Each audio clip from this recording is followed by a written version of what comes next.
யோவான் எழுதின சுவிசேஷம் 1ஆம் அதிகாரம். ஆதியிலே வார்த்தை இருந்தது, அந்த வார்த்தை தேவனிடத்தில் இருந்தது, அந்த வார்த்தை தேவனாய் இருந்தது. அவர் ஆதியிலே தேவனோடு இருந்தார். சகலமும் அவர் மூலமாய் உண்டாயிற்று. உண்டானதொன்றும் அவராலே அல்லாமல் உண்டாகவில்லை. அவருக்குள் ஜீவன் இருந்தது, அந்த ஜீவன் மனுஷருக்கு ஒளியாய் இருந்தது. அந்த ஒளி இருளிலே பிரகாசிக்கிறது, இருளானது அதை பற்றி கொள்ளவில்லை. தேவனால் அனுப்பப்பட்ட ஒரு மனுஷன் இருந்தான், அவன் பேர் யோவான். அவன் தன்னால் எல்லாரும் விசுவாசிக்கும்படி அந்த ஒளியை குறித்து சாட்சி கொடுக்க சாட்சியாக வந்தான். அவன் அந்த ஒளி அல்ல, அந்த ஒளியை குறித்து சாட்சி கொடுக்க வந்தவனாயிருந்தான். உலகத்திலே வந்து எந்த மனுஷனையும் பிரகாசிப்பிக்கிற ஒளியே அந்த மெய்யான ஒளி. அவர் உலகத்தில் இருந்தார், உலகம் அவர் மூலமாய் உண்டாயிற்று, உலகமோ அவரை அறியவில்லை. அவர் தமக்கு சொந்தமானதிலே வந்தார், அவருக்கு சொந்தமானவர்களோ அவரை ஏற்றுக்கொள்ளவில்லை.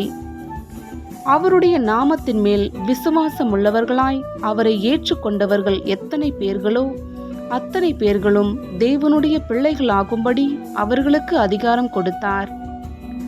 அவர்கள் இரத்தத்தினாலாவது மாம்ச சித்தத்தினாலாவது புருஷனுடைய சித்தத்தினாலாவது பிறவாமல் தேவனாலே பிறந்தவர்கள். அந்த வார்த்தை மாம்சமாகி கிருபையினாலும் சத்தியத்தினாலும் நிறைந்தவராய் நமக்குள்ளே வாசம் பண்ணினார். அவருடைய மகிமையை கண்டோம். அது பிதாவுக்கு ஒரே பேரானவருடைய மகிமைக்கு ஏற்ற மகிமையாகவே இருந்தது. யோவான் அவரை குறித்து சாட்சி கொடுத்து, எனக்கு பின் வருகிறவர் எனக்கு முன்னிருந்தவர், ஆகையால் அவர் என்னிலும் மேன்மையுள்ளவர் என்று நான் சொல்லியிருந்தேனே, அவர் இவர்தான் என்று சத்தமிட்டு சொன்னான். அவருடைய பரிபூரணத்தினால் நாம் எல்லாரும் கிருபையின் மேல் கிருபை பெற்றோம். எப்படியெனில் நியாய பிரமாணம் மோசேயின் மூலமாய் கொடுக்கப்பட்டது, கிருபையும் சத்தியமும் இயேசு கிறிஸ்துவின் மூலமாய் உண்டாயின. தேவனை ஒருவனும் ஒரு காலம் கண்டதில்லை. பிதாவின் மடியில் இருக்கிற ஒரே பேரான குமாரனே அவரை வெளிப்படுத்தினார். எருசலேமிலிருந்து யூதர்கள் ஆசாரியரையும் லேவியரையும் யோவானிடத்தில் அனுப்பி, நீர் யார் என்று கேட்டபொழுது அவன் மறுதலியாமல் அறிக்கையிட்டதுமன்றி நான் கிறிஸ்து அல்ல என்றும் அறிக்கையிட்டான். அப்பொழுது அவர்கள், பின்ன யார், நீர் எலியாவா என்று கேட்டார்கள். அதற்கு நான் அவனல்ல என்றான். நீர் தீர்க்கதரிசியானவரா என்று கேட்டார்கள். அதற்கும் அல்ல என்றான். அவர்கள் பின்னும் அவனை நோக்கி, நீர் யார், எங்களை அனுப்பினவர்களுக்கு நாங்கள் உத்தரவு சொல்லும்படிக்கு உம்மை குறித்து என்ன சொல்லுகிறீர் என்று கேட்டார்கள். அதற்கு அவன், கர்த்தருக்கு வழியை செவ்வை பண்ணுங்கள் என்று ஏசாயா தீர்க்கதரிசி சொன்னபடியே நான் வனாந்தரத்திலே கூப்பிடுகிறோண்டி சத்தமாயிருக்கிறேன் என்றான். அனுப்பப்பட்டவர்கள் பரிசேயராயிருந்தார்கள். அவர்கள் அவனை நோக்கி, நீர் கிறிஸ்துவும் அல்ல, எலியாவும் அல்ல, தீர்க்கதரிசியானவரும் அல்லவென்றால் ஏன் ஞானஸ்தானம் கொடுக்கிறீர் என்று கேட்டார்கள். யோவான் அவர்களுக்கு பிரதி உத்தரமாக, நான் ஜலத்தினாலே ஞானஸ்தானம் கொடுக்கிறேன், நீங்கள் அறியாதிருக்கிற ஒருவர் உங்கள் நடுவிலே நிற்கிறார், அவர் எனக்கு பின்வந்தும் என்னிலும் மேன்மையுள்ளவர், அவருடைய பாதரட்சையின் வாரை அவிழ்ப்பதற்கும் நான் பாத்திரனல்ல என்றான். இவைகள் யோர்தானுக்கு அக்கறையில் யோவான் ஞானஸ்தானம் கொடுத்த பெத்தாபராவிலே நடந்தன.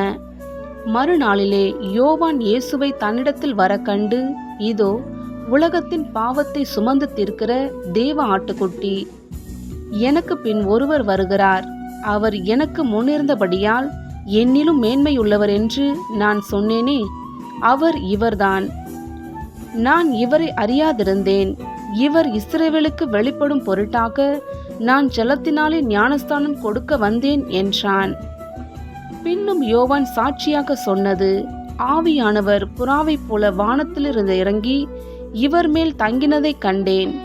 நானும் இவரை அறிந்தேன், ஆனாலும் ஜலத்தினால் ஞானஸ்தானம் கொடுக்கும்படி என்னை அனுப்பினவர், ஆவியானவர் இறங்கி யார் மேல் தங்குவதை நீ காண்பாயோ அவரே பரிசுத்த ஆவியினால் ஞானஸ்தானம் கொடுக்கிறவர் என்று எனக்கு சொல்லியிருந்தார்.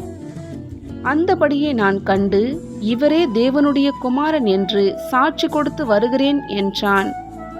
மறுநாளிலே யோவானும் அவனுடைய சீஷரில் 2 பேரும் நிற்கும்போது இயேசு நடந்து போகிறதை அவன் கண்டு, இதோ தேவ ஆட்டுக்குட்டி என்றான். அவன் அப்படி சொன்னதை அவ்விரண்டு சீஷரும் கேட்டு இயேசுவுக்கு பின் சென்றார்கள். இயேசு திரும்பி அவர்கள் பின் செல்லுகிறதைக் கண்டு, என்ன தேடுகிறீர்கள் என்றார். அதற்கு அவர்கள், ரபி, நீர் எங்கே தங்கியிருக்கிறீர் என்று கேட்டார்கள். ரபி என்பதற்கு போதகரே என்று அர்த்தமாம். அவர், வந்து பாருங்கள் என்றார். அவர்கள் வந்து அவர் தங்கியிருந்த இடத்தைக் கண்டு அன்றைய தினம் அவரிடத்தில் தங்கினார்கள். அப்பொழுது ஏறக்குறைய 10 மணி வேளையாயிருந்தது. யோவான் சொன்னதை கேட்டு அவருக்கு பின் சென்ற 2 பேரில் ஒருவன் சீமோன் பேதுருவின் சகோதரனாகிய அந்திரேயா என்பவன்.